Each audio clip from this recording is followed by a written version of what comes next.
dear students, welcome all of you on Akshi Academy YouTube channel. Students हम 11th class physics के लिए आज इस वीडियो में हैं, ओके।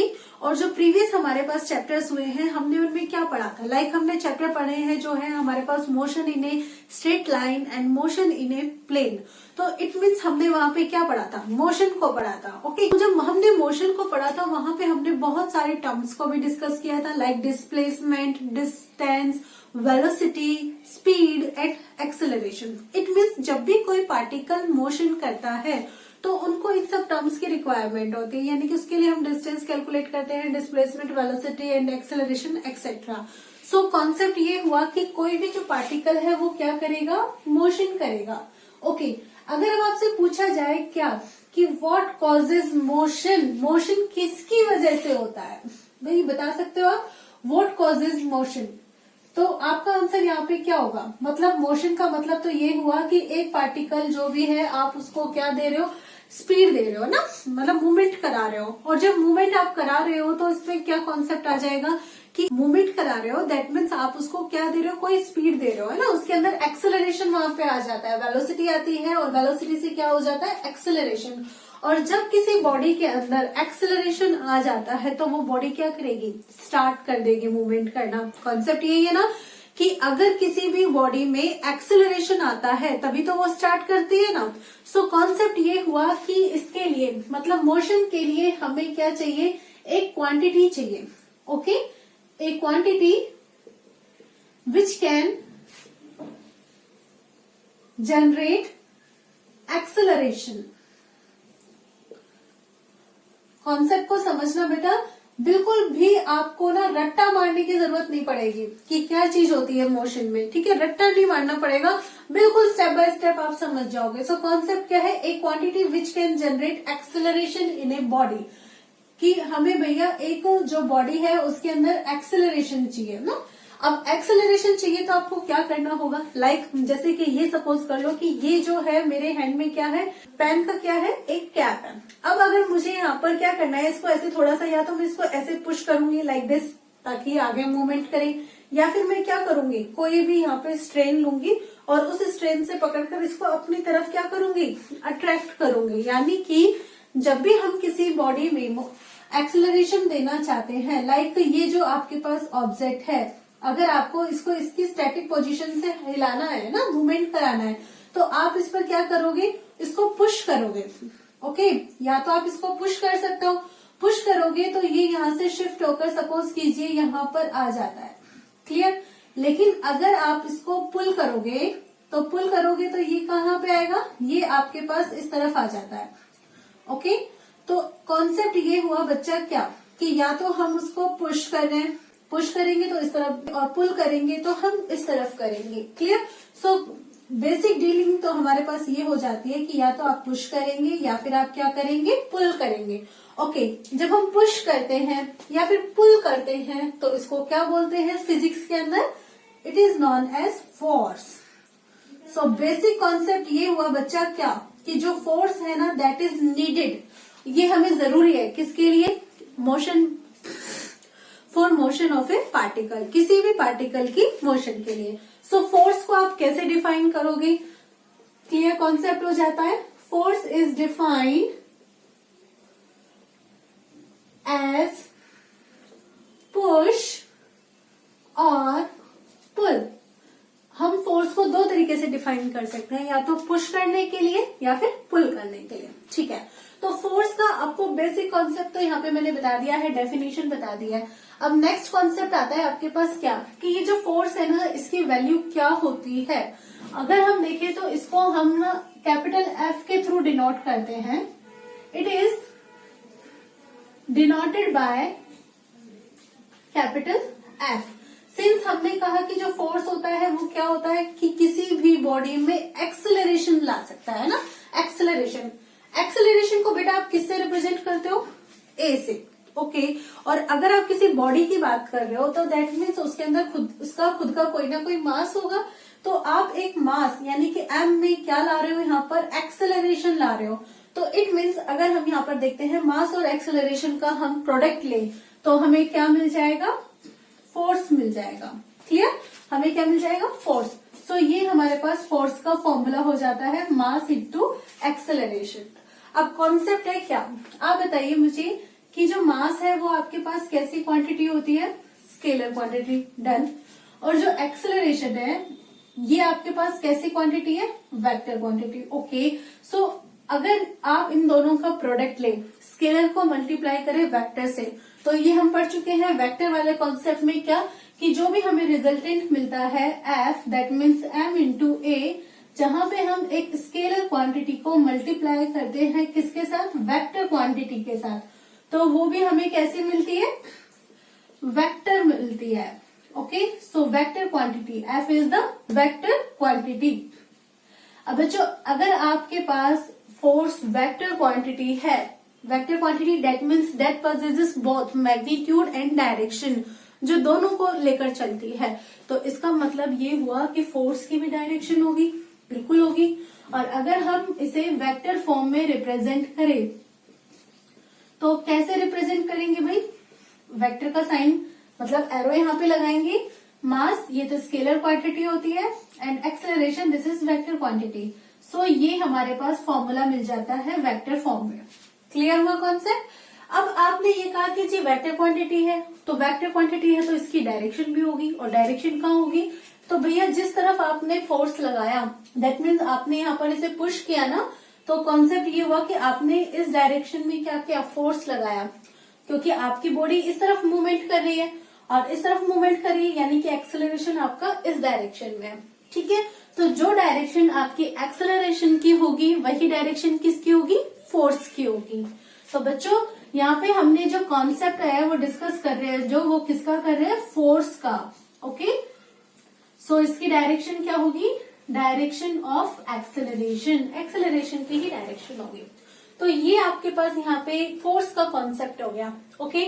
आपने इसको डिसाइड कर लिया। नेक्स्ट अब हमारे पास कॉन्सेप्ट आता है क्या, यूनिट्स ऑफ फोर्स, फोर्स की यूनिट्स। तो सबसे पहले हम कॉन्सेप्ट ले लेते हैं एसआई सिस्टम में। इन एसआई सिस्टम में अब आप देखिए फोर्स की यूनिट क्या है। फोर्स जो है वो क्या है, मास इंटू एक्सेलरेशन का प्रोडक्ट है, दैट मीन्स मास की यूनिट यानी कि किलोग्राम और एक्सेलरेशन यानी कि मीटर पर सेकेंड स्क्वायर। तो आपके पास फोर्स की यूनिट क्या हो जाती है, किलोग्राम मीटर पर सेकेंड स्क्वायर। इसे हम इस तरीके से भी लिख सकते हैं, या फिर हम इसको बोलते हैं न्यूटन, बोलते हैं न्यूटन, यानी कि न्यूटन या किलोग्राम मीटर पर सेकेंड स्क्वायर, आप किसी से भी रिप्रेजेंट कर सकते हैं। अब जैसे एसआई सिस्टम है ऐसे सीजीएस सिस्टम में भी होती है, क्लियर। सीजीएस सिस्टम में हम क्या करते हैं, जो किलोग्राम है, किलोग्राम की जगह आप क्या यूज करेंगे, ग्राम, मीटर की जगह सेंटीमीटर, और सेकेंड तो यही रहता है जी, ठीक है। और जैसे यहाँ पे आप न्यूटन लेते हो, इसी तरीके से हम यहाँ पर यूज करते हैं डाइन, ओके। मतलब ग्राम सेंटीमीटर पर सेकेंड स्क्वायर को आप क्या बोलते हैं, डाइन बोलते हैं। तो अब हमारे पास कॉन्सेप्ट आता है क्या, कि जी एमकेएस सिस्टम यानी कि एसआई सिस्टम में तो न्यूटन है, और जो सीजीएस सिस्टम है उसमें क्या है, डाइन है। तो इनके बीच में कुछ रिलेशन भी होगा, तो चलिए हम इनके बीच का रिलेशन भी देख लेते हैं। क्या, 1 न्यूटन, जिसे हम कैपिटल एन से रिप्रेजेंट करते हैं, okay. 1 newton this is equal to, अब आप देखो किलोग्राम है ना, और किलोग्राम को आप किस में कन्वर्ट करोगे, ग्राम में कन्वर्ट करोगे। तो 1 किलोग्राम में कितने ग्राम चाहिए होते हैं बेटा, 1000 मतलब 10⁻³ ओके।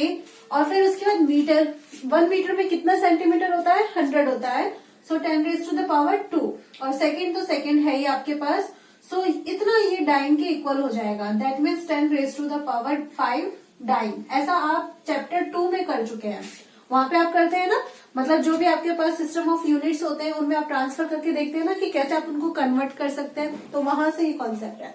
तो एसआई सिस्टम हो जाता है आपके पास, उसके बाद हो जाता है सीजीएस सिस्टम। लेकिन इसके अलावा कुछ प्रैक्टिकल यूनिट्स भी हमारे पास होती है, ठीक है। प्रैक्टिकल यूनिट्स जो मतलब हमें डेली लाइफ में जो रिक्वायरमेंट होती है उनको हम बोलते हैं प्रैक्टिकल यूनिट्स। तो प्रैक्टिकल यूनिट्स भी आप इनको कह सकते हो, या फिर आप इनके लिए एक वर्ड यूज कर सकते हो, ग्रेविटेशनल यूनिट। ग्रेविटेशनल यूनिट का मतलब ये हो जाता है बच्चा कि यहाँ पर जो एक्सेलरेशन वर्क करता है, ओके, जो भी एक्सेलरेशन होता है आपके ऑब्जेक्ट में, वो किसकी वजह से होता है, ड्यू टू ग्रेविटी, ओके, अर्थ की वजह से जनरेट होता है। और अर्थ की वजह से जो ग्रेविटेशनल एक्सेलरेशन जनरेट होता है हम उसको किससे डिनोट करते हैं, स्मॉल जी से डिनोट करते हैं। तो आप जब ग्रेविटेशनल यूनिट लेते हैं तो जैसे अभी हमने बोला एसआई सिस्टम में, तो एसआई सिस्टम में अगर आप लेते हैं तो आप इसको यहां पर बोलेंगे 1 किलोग्राम फोर्स। ओके, आप इसको क्या बोलेंगे, 1 किलोग्राम फोर्स। और जब 1 किलोग्राम फोर्स है, या फिर आप इसको बोल सकते हैं 1 किलोग्राम वेट। ओके बच्चा, 1 किलोग्राम फोर्स या फिर 1 किलोग्राम वेट, क्योंकि जो भी आपके पास ग्रेविटेशनल एक्सेलरेशन लगता है, लाइक ये अगर आपके पास कोई ऑब्जेक्ट है जिसका मास है m, तो इसमें एक्सेलरेशन लगेगा डाउनवर्ड, जो कि क्या होता है g। क्लियर। अब एक्सेलरेशन g है और m इसका मास है, इट मीन्स यहाँ पर जो भी फोर्स एक्ट कर रहा है वो क्या हो जाता है, mg हो जाता है। ठीक है, और इसी को हम यहाँ पर बोलते हैं वेट ऑफ ए बॉडी, यानी कि जो उस बॉडी का खुद का वेट होता है। तो आप इसको 1 किलोग्राम फोर्स या फिर 1 किलोग्राम वेट बोल सकते हैं। क्लियर। और इसको हम कैसे कैलकुलेट करते हैं, मतलब क्या यूनिट होती है, तो जो भी हमारे पास ये वाली यूनिट होती है ना, हम इनको बस स्मॉल जी से मल्टीप्लाई कर देते हैं, बस इतना डिफरेंस होता है। तो आपके पास यहाँ पर स्मॉल जी और ये क्या है, न्यूटन, तो जी न्यूटन इसकी वैल्यू हो जाती है बच्चा। ठीक है, और जी की वैल्यू कितनी होती है, 9.8। So this is equal to 9.8 newton. तो अगर आपसे 1 किलोग्राम फोर्स की यूनिट बोली जाती है तो आप 9.8 यूनिट बताएंगे। ठीक है, नेक्स्ट अगर हम इसे सीजीएस में ले, तो सीजीएस में यहाँ पर ये क्या होती है, 1 ग्राम फोर्स होती है, दैट मीन्स 1 ग्राम वेट। और 1 ग्राम वेट है तो इसका मतलब यहाँ पर जी और ये न्यूटन की जगह क्या हो जाएगा, डाइन। और सीजीएस सिस्टम में जी की वैल्यू क्या होती है, 980। So this will be equal to 980 dyne. ये प्रैक्टिकल यूनिट है। प्रैक्टिकल यूनिट मतलब हम डेली लाइफ में हमारे पास जो एक्सेलरेशन होता है वो ज्यादातर क्या होता है, ग्रेविटेशनल एक्सेलरेशन होता है। सो हमें यहाँ पर उस समय इन यूनिट्स की रिक्वायरमेंट पड़ती है। तो ये कॉन्सेप्ट हो गया हमारे पास यूनिट्स का। नेक्स्ट है डायमेंशन। डायमेंशन क्या होगी भाई फोर्स की, बताएंगे जरा।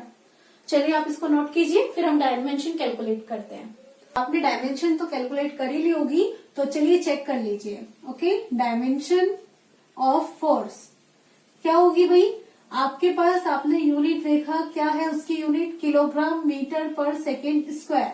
ठीक है, किलोग्राम दैट मीन्स आपको मास चाहिए। ओके, तो ये आपके पास फोर्स की डायमेंशन हो जाएंगी, m1 मीटर, L1 और सेकेंड, सेकेंड मतलब टाइम, और ये क्या -2। तो ये हमारे पास क्या हो जाती है, फोर्स की डायमेंशन हो जाती है। तो बच्चों हमारे पास एक कॉन्सेप्ट तो कंप्लीट हो गया, क्या, व्हाट इज फोर्स, कि मतलब फोर्स क्या होता है। अब हम लेते हैं नेक्स्ट स्टेप, कि हमें ये तो पता लग गया कि जी फोर्स क्या होता है। अब हमारे पास कॉन्सेप्ट है कि टाइप्स ऑफ फोर्स, कि ये जो भी आपके पास फोर्सेस होते हैं ये कितने टाइप के होते हैं। बेटा कॉन्सेप्ट को समझना बहुत जरूरी है। तो अगर हम बात करते हैं फोर्सेस में, तो बेसिकली 2 टाइप्स के होते हैं ये, और वो टाइप्स कौन कौन से होते हैं। फर्स्ट तो हमारे पास होता है फोर्स एट कॉन्टैक्ट। आप बात करिए यहाँ पे किसकी, फोर्स एट कॉन्टैक्ट। इसका मतलब ये हुआ कि जब यहाँ पे क्या हो रहा हो, कांटेक्ट हो रहा हो। ओके, किस किस के बीच में होगा, रियल कांटेक्ट होगा। यहाँ पर किस किस के बीच में होगा, बीच में होगा आपकी बॉडी के ऊपर, मतलब जिस पर आप फोर्स अप्लाई कर रहे हैं, और जिसकी हेल्प से आप अप्लाई कर रहे हैं उसके ऊपर। लाइक अगर आपसे ये कहा जाता है, जैसे कि मैंने एक एग्जांपल भी दिया था अभी थोड़ी देर पहले, कि ये आपके पास एक पेन है। ओके, और इस पेन को आपको क्या कराना है, मूवमेंट करानी है। अभी ये कैसे है, रेस्ट में है, मतलब स्टैटिक पोजीशन है इसकी। अब मूवमेंट कराओगे तो आप क्या कर रहे हो, ऐसे अपने फिंगर से ऐसे इसको आगे ना स्लाइड कर रहे हो। तो इसका मीनिंग क्या हुआ कि ये बॉडी आपके पास यहाँ पे थी और आपने इस पे ना अपनी फिंगर जो है वो लगाई है। ओके, फिंगर पे लगाई है और फिर उसके बाद आपने इसको क्या कराया है, स्लाइड कराया है। तो यहाँ पे क्या हो रहा है, रियल कॉन्टेक्ट हो रहा है। ओके, इसका एग्जाम्पल हम ले सकते हैं जैसे कि pushing A table by hand. तो जब हम हैंड से मतलब अपने हाथ से किसी टेबल को पुश करते हैं ना, लाइक पुश कर रहे हैं, तो वहां पे क्या हो रहा है, रियल कांटेक्ट हो रहा है। तो इसको आप क्या बोलेंगे, फोर्स एट कांटेक्ट। या फिर आपका मन किया कि चलो आज किसी को पंच मार के आते हैं, लाइक ऐसे डिप किया, तो यहाँ पे क्या हुआ कि ये जो आपका पंच है ये क्या कर रहा है, यहाँ पे आकर मेरे जो गाल है ना इसको ऐसे कर रहा है टक, यानी कि टच कर रहा है, तो यहाँ पे क्या होता है, रियल कांटेक्ट होता है। तो जब आपके पास रियल कांटेक्ट होता है तो आप उसको क्या बोलते हैं, फोर्स एट कांटेक्ट। क्लियर। और सेकेंड आपके पास होता है कि जब आपके पास फोर्स एट कांटेक्ट ना हो, लाइक अगर मान लीजिए कि मैं ये जो पेन है इसको ना क्या करूं, इसको ऐसे छोड़ दूं, फ्रीली छोड़ दूं, तो छोड़ूंगी तो ये कहाँ जाएगा, सीधा ग्राउंड पे। क्लियर। मतलब ग्राउंड ने क्या किया, ग्राउंड यानी कि अर्थ ने इसे अपनी तरफ पकड़ लिया। क्लियर है ना। ऐसा तो नहीं है कि मैंने इस पेन को छोड़ा और पेन ऊपर उड़ता हुआ चला गया, नो, ये पेन कहाँ गया है, नीचे गया है। क्लियर। तो कॉन्सेप्ट ये हुआ हमारे पास कि अगर आप यहाँ पे सेकंड टाइम में कि कोई भी आपके पास ऑब्जेक्ट है, उस ऑब्जेक्ट को आप यहाँ पे क्या कर रहे हो, फॉल करा रहे हो ना, फ्री फॉल करा रहे हो, या फिर आप किसी भी मतलब उसको कोई वेलोसिटी भी दे सकते हो। तो बेसिक कॉन्सेप्ट क्या है कि जो भी यहाँ पे ग्राउंड है ये कहाँ जाएगा, ये नीचे आ जाएगा। ओके। अगर नीचे आ जाता है इसका मीनिंग क्या हुआ कि ये जो भी ग्राउंड है इसने क्या किया, इतनी डिस्टेंस पर, मतलब यहाँ से यहाँ अगर हम कोई डिस्टेंस ले लेते हैं, सपोज कर लेते हैं r डिस्टेंस है, तो इसे क्या किया है, अपनी तरफ अट्रैक्ट किया है। क्लियर। इसने क्या किया है, अपनी तरफ अट्रैक्ट किया है। तो यहाँ पे जो फोर्स लगा वो कौन सा है, अट्रैक्शन फोर्स है। और ये जो अट्रैक्शन फोर्स है किसकी वजह से लग रहा है, आपका ग्राउंड की वजह से, यानी कि आपकी अर्थ की वजह से। तो आप इस तरह के फोर्स को क्या बोलते हैं, ग्रेविटेशनल फोर्स। तो आप कहेंगे कि मैम आप फोर्स एट डिस्टेंस समझाते हुए कहाँ चले गए हो, ग्रेविटेशनल फोर्स पे। लेकिन बेटा आप ध्यान से देखो, क्या ग्राउंड यहाँ है, ऑब्जेक्ट यहाँ है, क्या रियल कांटेक्ट है, नो, रियल कांटेक्ट बिल्कुल भी नहीं है। तो इसका मतलब ये हुआ कि ये जो बॉडी है ऐसे डाउन आ गई है, तो यहाँ पे ये जो अट्रैक्शन फोर्स लगा है ये आपका क्या हो गया है, यहाँ पे फोर्स एट डिस्टेंस। क्लियर। तो सेकंड टाइप आपका यहाँ पे क्या है, फोर्स एट डिस्टेंस। ये हमारा सेकंड कॉन्सेप्ट है। इसका मीनिंग ये हुआ कि ये जो आपके पास एग्जांपल हमने लिया किसका, ग्रेविटेशनल फोर्स का, this is the example of force at distance. या फिर आप ये भी कॉन्सेप्ट ले सकते हैं, क्या आपने पढ़ा है 10th क्लासेस में पढ़ा है क्या, कि हमारे पास ना दो टाइप के चार्जेस होते हैं। क्लियर, पढ़ा है ना आपने, कौन कौन से चार्जेस होते हैं, एक तो होता है जी प्लस चार्ज और एक होता है माइनस चार्ज। ठीक है। तो हमने ये भी पढ़ा है क्या, कि जो हमारे पास लाइक चार्जेस होते हैं, like charges repel each other, वो एक दूसरे को रिपेल करते हैं। तो रिपेल करने के लिए क्या वो कांटेक्ट में आते हैं, नहीं ना। ऐसे ही जैसे अगर हम बात करें किसकी, मैग्नेट की, तो मैग्नेट में भी आपके पास दो पोल होते हैं। कौन कौन से होते हैं, एक तो होता है एन पोल और दूसरा होता है आपके पास कौन सा, साउथ पोल। तो यहाँ पे जैसे आपके पास चार्जेस का कॉन्सेप्ट होता है ना, सेम यहाँ पे इस तरह में हमारे पास पोल्स का कॉन्सेप्ट होता है कि जो भी हमारे पास लाइक पोल्स होते हैं वो क्या करते हैं, एक दूसरे को रिपेल करते हैं। तो जैसे कि अब आप मैग्नेट की बात करते हैं, तो हमने यहाँ पे सपोज कर लीजिए बार मैग्नेट जो है ना वो ले लेते हैं, और यहाँ पर हम एक दूसरा बार मैग्नेट ले लेते हैं जिसमें हम यहाँ SN। तो जब भी आप इस तरह से जो बार मैग्नेट होती है इनको आपस में लाने की कोशिश करते हो, अगर आपके पास यहाँ पे डिफरेंट पोल्स है, ठीक है, लाइक पोल्स है, तो आप उनको पास में लाने की कोशिश करते हो तो वो पास में आती नहीं है। आप चाहे कितनी कोशिश कर ले कि उनको टच करा दें, लेकिन आप उसको टच नहीं करा पाते हो, आप फेल हो जाते हो। क्यों? बिकॉज लाइक पोल्स जो है वो क्या करते हैं, एक दूसरे को रिपेल करते हैं। मतलब यहाँ पर इस कंडीशन में भी आप बात करें जब आपके पास लाइक चार्जेस हो या फिर जब हम बात करें लाइक पोल्स हो, तो हमारे पास कैसा फोर्स लगता है, यहाँ पे रिपल्सन फोर्स लगता है। और इस रिपल्शन फोर्स के लिए जो कांटेक्ट है क्या वो कंपल्सरी है, is it? No, very good. So contact is not mandatory here. यहाँ पे हमारे पास जो कांटेक्ट है बॉडी का दैट इज नॉट कंपल्सरी और नॉट मैंडेटरी। तो जब हमारे पास कांटेक्ट नेसेसरी नहीं होता है तो उस टाइप के आप फोर्स को क्या बोलते हैं, फोर्स एट डिस्टेंस। जिसके एग्जांपल में हमारे पास हमने लिया ग्रेविटेशनल फोर्स, और इसके साथ साथ like magnetic force. Magnetic force में हमें कांटेक्ट की रिक्वायरमेंट नहीं होती है, और जो फोर्सेस जो चार्ज के बीच में लगता है उसको आप क्या बोलते हैं, electrostatic force. So these forces are the forces in which contact is not required. Clear. तो ये कॉन्सेप्ट हमारे पास हो जाता है किसका, टाइप्स ऑफ फोर्सेस का। तो यहाँ पे आपके पास टाइप्स ऑफ फोर्सेस डन हो जाते हैं, क्लियर। टाइप ऑफ फोर्सेस के बाद हमारे पास नेक्स्ट कॉन्सेप्ट आता है कि इफेक्ट ऑफ फोर्स, कि जब आप ये फोर्स अप्लाई कर रहे हो तो इनके फोर्स मतलब फोर्स अप्लाई करने से क्या क्या आपको चेंजेस देखने को मिलते हैं। तो आप एक बार इसे नोट कर लीजिए। नेक्स्ट हम लेते हैं effect of force. So force के बेसिक कॉन्सेप्ट, उसके यूनिट्स एंड उसके डायमेंशंस के बाद और साथ साथ में उसके टाइप्स के बाद अब हमारे पास नेक्स्ट कॉन्सेप्ट ये आता है कि भैया ये जो फोर्स है ना ये क्या क्या कर सकता है ना, क्या क्या कर सकता है, मतलब इसके क्या क्या इफेक्ट्स होते हैं। तो जनरली अगर आप बात करें कि फोर्स क्या क्या कर सकता है, लाइक मान लीजिए कि कोई भी आपके पास, मैं हूं, जैसे कि मैं हूं, तो मैं इस समय कैसे हूं, एकदम स्ट्रेट खड़ी हूं, लाइक मैं रेस्ट पोजीशन पे हूं, कोई मोशन यहाँ पे नहीं कर रही हूँ। तो अगर कोई यहाँ से आकर मुझे क्या करे, पुश करे, पुश करेगा तो मैं क्या होंगी, लाइक मेरे पे ऐसे धक्का दे दिया टक, तो मैं इधर आ गई हूँ। ओके, तो इट मीन्स कॉन्सेप्ट ये हुआ कि जो फोर्स है उसके थ्रू आप किसी भी रेस्ट पोजीशन वाली बॉडी को यानी कि स्टेशनरी ऑब्जेक्ट को क्या कर सकते हो, मूवमेंट दे सकते हो। Okay, so to set a stationary body into a motion, ये आपका फर्स्ट इफेक्ट हो जाता है, क्लियर। मतलब जब आपके पास कोई बॉडी क्या है, रेस्ट पोजीशन में है और आप उसको क्या कर रहे हो, मूवमेंट दे रहे हो। Okay, so set a static और स्टेशनरी बॉडी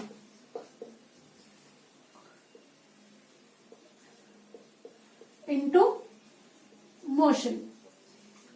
तो भैया आपने पहला काम तो ये कर दिया। दूसरा क्या कर सकते हो आप अगर मान लीजिए कि साइकिल चला रहे हैं, ओके, यू आर साइकिलिंग, और सब साइकिल चला रहे हैं तो आप अचानक से क्या करते हैं, ब्रेक लगाते हैं अगर आपको आपकी साइकिल को रोकना है तो। Okay, so when you want to stop your cycle then you are applying brake. Okay, और ये जो भी आपका ब्रेक लगाना है इसको आप क्या कहेंगे, दिस इज कॉल्ड फोर्स, कि आप यहाँ पर क्या अप्लाई कर रहे हो, फोर्स अप्लाई कर रहे हो। सो फोर्स के थ्रू आप क्या कर सकते हो कि जो भी आपके पास मूवमेंट पार्टिकल है यानी कि जो भी आपके पास मूविंग ऑब्जेक्ट है आप उसको स्टॉप भी कर सकते हो। ओके, मतलब रेस्ट पोजीशन में उसको ला सकते हो। तो सेकंड कॉन्सेप्ट ये हो गया, स्टॉप ए मूविंग ऑब्जेक्ट, कि आपने जो भी आपके पास एक ऑब्जेक्ट है आपने उसको क्या कर दिया, फिलहाल स्टॉप कर दिया। यानी कि आप स्टॉप से मूवमेंट में ला सकते हो, मूवमेंट से आप क्या कर सकते हो, स्टॉप कर सकते हो। लेकिन अगर सपोज करो कि आपका जो पार्टिकल है वो मूवमेंट कर ही रहा है, okay,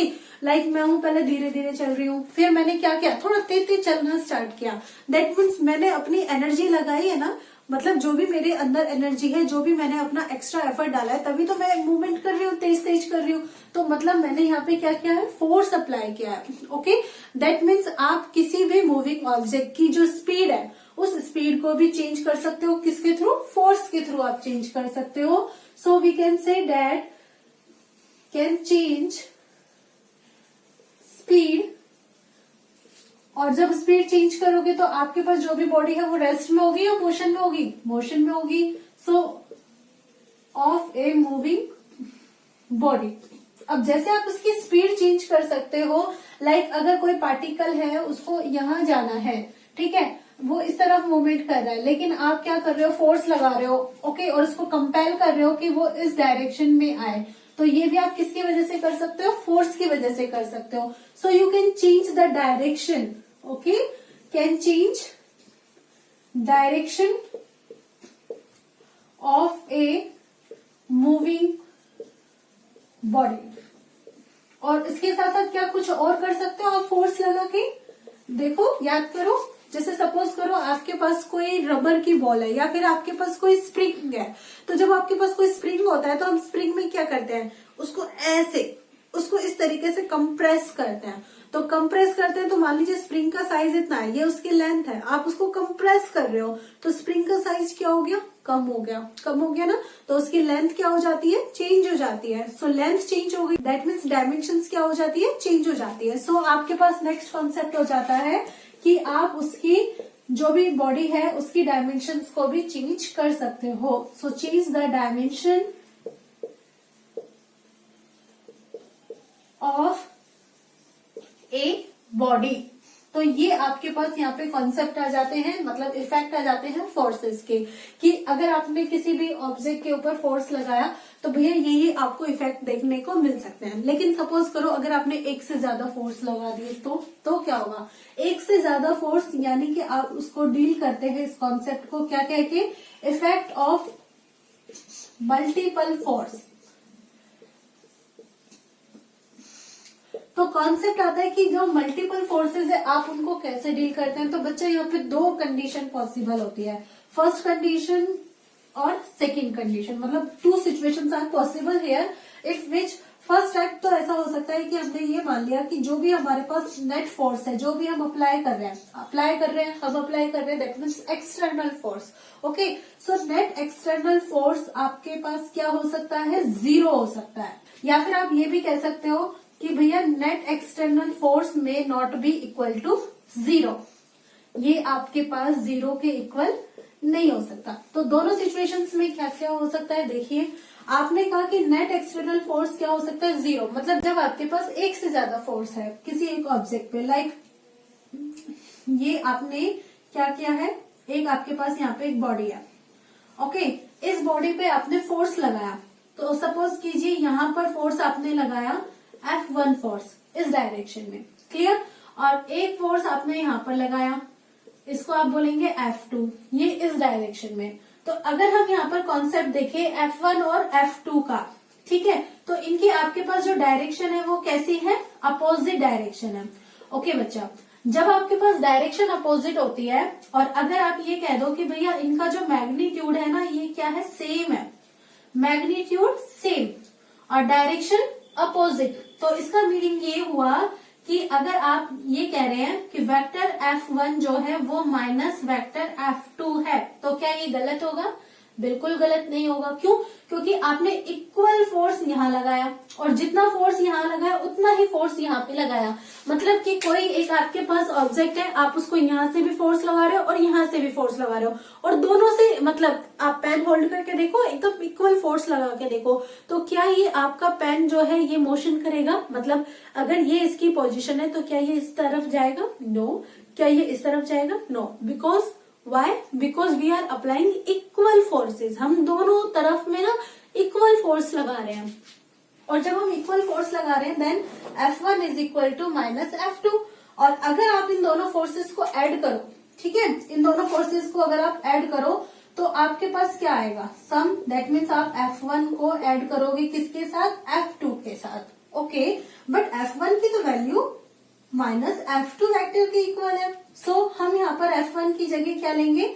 minus vector F2 plus vector F2, एक बार पॉजिटिव और एक बार negative, so they will cancel each other and resultant force will be equal to 0, यानी कि नेट एक्सटर्नल फोर्स हमारे पास क्या आ जाता है? 0 आ जाता है।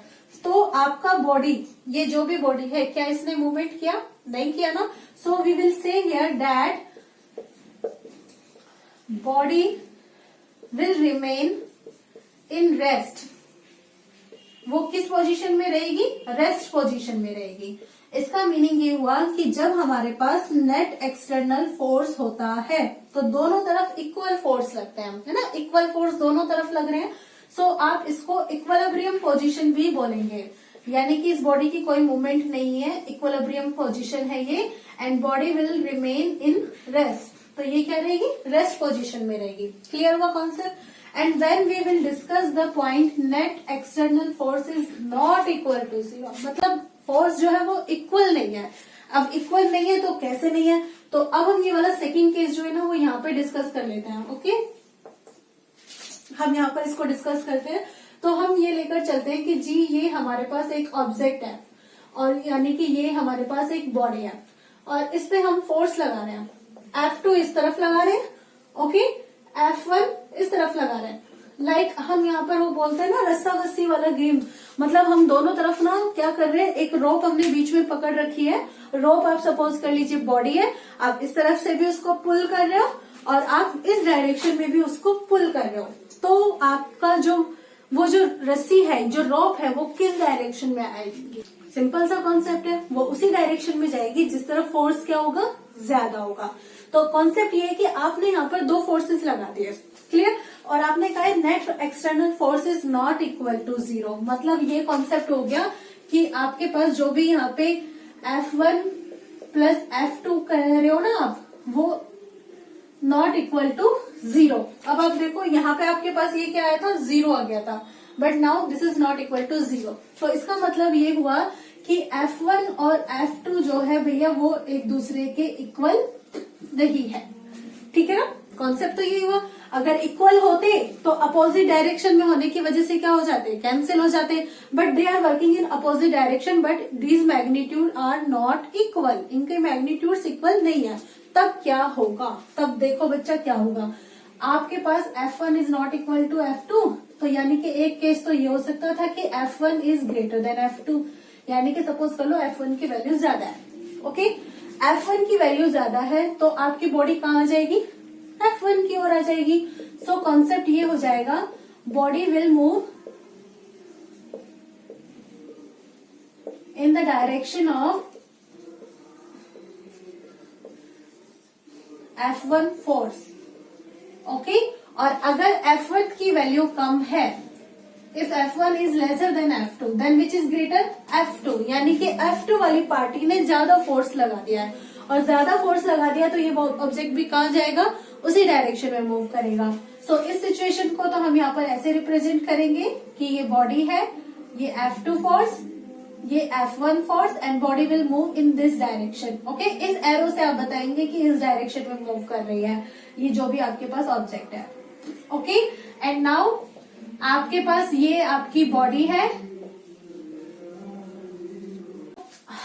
तो अब आपकी ये जो बॉडी है F2 फोर्स ज्यादा है, तो इट मीन्स ये F2 फोर्स की डायरेक्शन में क्या करेगी, मूवमेंट करेगी, ओके। तो जो भी आपका रिजल्टेंट एक्सेलरेशन है वो भी कहाँ पे आएगा, इसी डायरेक्शन में आ जाएगा, और यहाँ पे आपका क्या है, F1 एक्ट कर रहा है। So we will say here body will act और मूव टुवर्ड्स F2, यानी कि जिस डायरेक्शन में F2 फोर्स लग रहा है उस डायरेक्शन में आपकी बॉडी जो है वो मूवमेंट करेगी।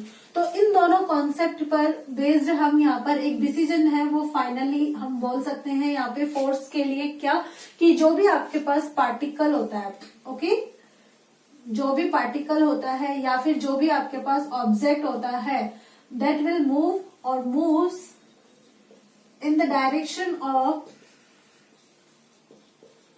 रिजल्टेंट फोर्स, वो किसकी डायरेक्शन में मूवमेंट करता है, रिजल्टेंट फोर्स की डायरेक्शन में मूवमेंट करता है। बिकॉज अगर आपने बोला F1 is greater than F2, कि इसमें F1 की वैल्यू F2 से ज्यादा है, तो आपके पास रिजल्टेंट F क्या हो जाएगा कि भैया F1 ज्यादा है, F2 कम है, और वो अपोजिट डायरेक्शन में। तो जब आप इनको सम करोगे then we will write F1 minus F2, okay. तो आपका जो रिजल्टेंट है F1 ज्यादा है तो किसकी तरफ है, F1 डायरेक्शन में। And similarly when F1 is lesser than F2, तो आपके पास यहाँ पे जो रिजल्टेंट फोर्स होगा, ओके, रिजल्टेंट फोर्स वो क्या होगा, F2 माइनस F1 होगा, ओके।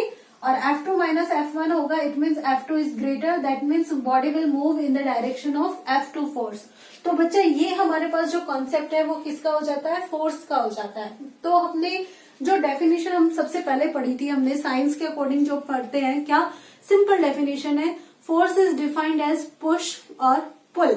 आपने ये तो बोल दिया, बट जब आपने फोर्स के इफेक्ट पढ़े, फोर्स के टाइप्स पढ़े, मल्टीपल फोर्सेस को पढ़ा, तो आपने देखा कि force only push and pull भी नहीं है ना। तो फोर्स की एग्जैक्ट डायमेंशन अगर अब हम फिजिक्स के टर्म्स में पढ़ेंगे तो फिर क्या होगी, force is a physical quantity that changes, okay, that changes. Focus करना मेरे वर्ड्स पर, force is a physical quantity that changes or try to change what state of rest or motion, okay, or can change the dimension। तो मतलब जो force है वो क्या क्या कर सकता है, रेस्ट पोजीशन का भी अपोज कर सकता है, उसको चेंज भी कर सकता है, मूविंग जो पार्टिकल है उसकी स्टेट को भी चेंज कर सकता है, और साथ साथ में क्या कर सकता है, डायमेंशंस को भी चेंज कर सकता है। सो स्टूडेंट्स आप एक बार इसे नोट कर लीजिए। ये हमारे पास आज की इस वीडियो में फोर्स का कंसेप्ट जो है वो कंप्लीट होता है। नेक्स्ट वीडियो जो होगी हमारे पास होगी लॉज ऑफ मोशन में first law of motion, that means law of inertia. तो तब तक के लिए आप बने रहिएगा मेरे चैनल पे, वेट कर लीजिएगा मेरी वीडियो का। और अगर आपको ये वीडियो अच्छी लगी हो तो आप प्लीज इसे लाइक करना, कमेंट करना और चैनल को सब्सक्राइब भी करना। Thank you so much for watching my channel.